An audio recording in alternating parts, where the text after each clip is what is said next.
Good morning, good afternoon, good evening, whatever time it might be for you watching this right now. I'm Garth Allen. This is Racing News Now, and we are joined by the man of the hour, Mr. Jesse Love, winner of Saturday night's ENEOS 125 from Irwindale. Jesse, how are you doing this morning?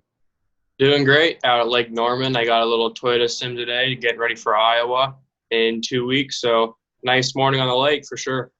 Nice. So let's look back on Saturday night now. What a dominating night for you. If it hadn't been for Huddleston getting the jump on you on that late restart, you'd have led every lap in that race. You had one of the most dominating nights I've seen in a race in a long time. Just talk us through that night and how great your car was that night. Yeah, it was really good. Kyle Walezik, he almost won there last year with Haley. Obviously, they put it on pole. So obviously a really great car that he puts on the racetrack every week. And definitely showed and proved, to be how good he is at his job right now. And he's doing a great job, and the car was great. The whole team was great. And overall, just a really solid night. We rolled out the box really fast, really strong. In qualifying, we were about a tenth and a half faster than everybody else, which is good. Kind of had a little bit of a cushion.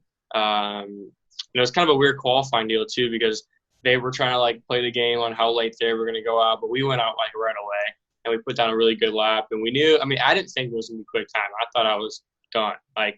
We ran a 2 in practice.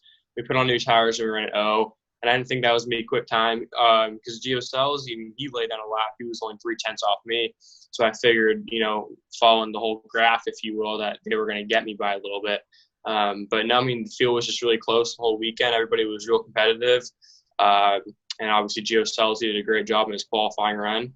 And we started off the race on the bottom on the bottom, or the top. Yeah, we started the race at the top, and it was good up until that second to last restart, like you said.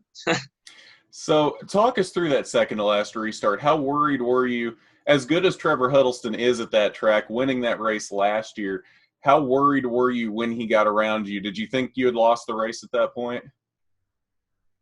Well, I kind of came to the racetrack, with the mindset I was going to win the race. So I couldn't just lose that halfway through the race, right? So thankfully we got a caution. Gio went around after getting with the 9 car, which was a bummer, but it was kind of good on my part. Kind of gave me a little bit of a break, and it wasn't really the cleanest start. The 9 car or the 6 car, I kind of heard him get to the gas a little sooner than I did, but it was kind of too late at that point. We got into the restart, and actually I didn't get the jump too. He kind of went. And it was just hard. I was spinning my tires a little bit. I think he was starting in 3rd gear. I was starting in 2nd. It was kind of a weird deal because the shifts were real fast and all that stuff. But all my restarts were good up until that point, and I think my tires got a little bit hot there. I could have done a better job cleaning them off too. But on that last restart, yeah, we kind of came across the line halfway, I was at his door, and I just kind of sent the thing in there and kind of had a real late apex, and then I was in the gas before I was even turned. I just pointed the thing at the wall, and I was either going to, get the lead, or 2 very fast race cars were going to be in the wall. But, it was just a kind of one of those things where there was a little bit of contact, but, my nose was clean. So that's kind of all I was worried about. And overall, just, kind of a real hard, good run and race. And Trevor Huddleston did a great job on the restart. And I think he did it at the right time too. I think we both kind of saved our tires for a little bit. It looked like he was kind of driving a lot harder than I was throughout most of the race to keep up with me. So I knew I had a little bit more tire, but those general tires are really good. They get kind of worn down after a long green flag run. 150 laps on those tires with the cautions and stuff like that, or 125, sorry. They just, they were getting real hot, and real, lack of grip there on the front, just because they're so hot, and the track was really hot. It was 90 degrees the whole day. So, pointing straight at the wall, looking like I wasn't even going to be able to turn it. But at the last second, it kind of just gripped, and I got in the gas, and I fed it throttle. And I kind of came up just perfect at him to where he couldn't cross me under like he did the other time in 3 and 4, where I almost put it in the fence too. But no, it was just a kind of a good calculated slide job, and worked out really well. So you mentioned the general tires being really worn there at the end of the race. How different was that for you? You guys usually at least have one break during the race where you can get fresh tires, and you'll have fairly fresh tires at the end of the race. How different was that for you, really sliding around on those tires at the end? It was really cool, only because you kind of had to manage your tires. I wasn't sure how much it was going to fall off. They were actually better than what I thought they were going to be. I thought they would fall off more than what they did. But obviously at Phoenix, you can have like 3 pit stops, and you're on superhero tires the whole time. And but New Smyrna was kind of a different story. The only time that I've been able to like take tires a ton would be Phoenix, which I actually liked, but to put some strategy into the game and made the restarts more important. But I mean, other than that, at Vegas, the tires, it was a long green flag run. But then at the road course race too, I mean, those are just short 30-lap races. So are the tires. They were in effect for sure, but it wasn't like a complete lack of grip. If you kept your tires under you, then you would have good grip throughout the whole race. But not so much at Irwindale. And Irwindale is a really abrasive racetrack too. You're on the right front so hard the whole time, and you're always kind of feeding it a little bit of throttle. And it's just kind of one of those things where you just got to manage your tires, and you couldn't run so soft because I think no matter what you do, you're not going to have a lot of tire at the end. So kind of how to manage that.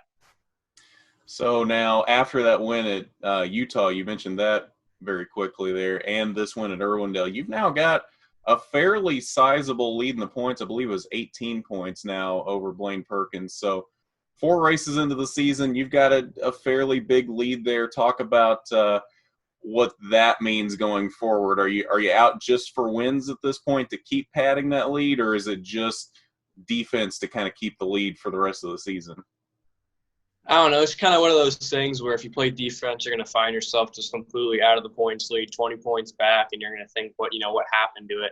So I don't really ever try to play on defense and stuff like that. I just kind of go for wins, and you kind of have to look at each weekend like a point race or a points in of itself. How you're going to attack the weekend is completely different than the other weekend.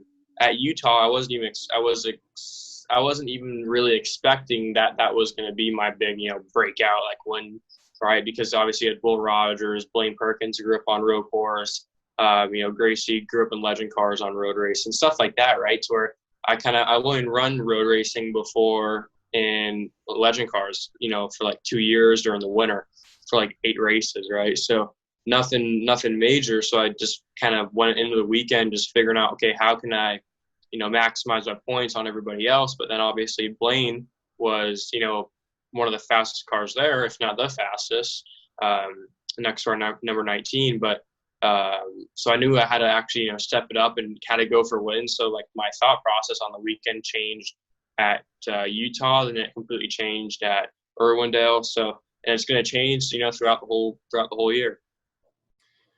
All right, so you talked about having that sim time today at Iowa. Give us a little preview of that. Have you been on the sim yet to do any practice there? Yeah, you aren't really supposed to give a lot of information, but it's a really good tool, and obviously Twitter Race Development does a phenomenal job on getting their drivers ready by using the sim, and that's so important. So when I do get to Iowa, then I'm more prepared than everybody else. Well, I mean, I know you can't tell us what you've done on the sim, but just kind of give us what you're expecting from that race. I mean, you've never raced at Iowa before, have you? No. Yeah. Yeah, I mean, I'm just looking forward to a big track. I like big tracks like that. They're pretty cool. You can manipulate the air a lot, and it kind of brings you back to wing sprint car racing, what I normally do, and it's super cool. Obviously, with wing sprint cars, you always got to have air on the wing, and same thing with these cars too. On a big track like that, if you get right behind somebody, you're just going to push right up the racetrack. So I learned that a little bit at Phoenix, and I did a lot of homework before I went to Phoenix, so I didn't have to learn that lesson the hard way in the fence, which is good. But kind of got to go to Iowa. It's going to be even more on air because I think you're probably going a little bit faster at Iowa just because you're a lot more banking than you are at Phoenix, and it's a lot more round of a racetrack. But, I mean, it's going to be hard racing, and it's going to be a combined event, obviously, so you're going to have some really, really fast cars with it being a showdown event, I think it is. So just going to have to, obviously I wish it was a West race because that would, play in our hands pretty well, but it's not going to be a West race. It's just going to be, a showdown race. So just going to have to learn as much as we can and hopefully come out with a win. All right. Well, Jesse Love, your winner from Saturday night in Irwindale. Jesse, congrats on the win, and good luck in Iowa here in a couple weeks. Thanks, guys. Peace out.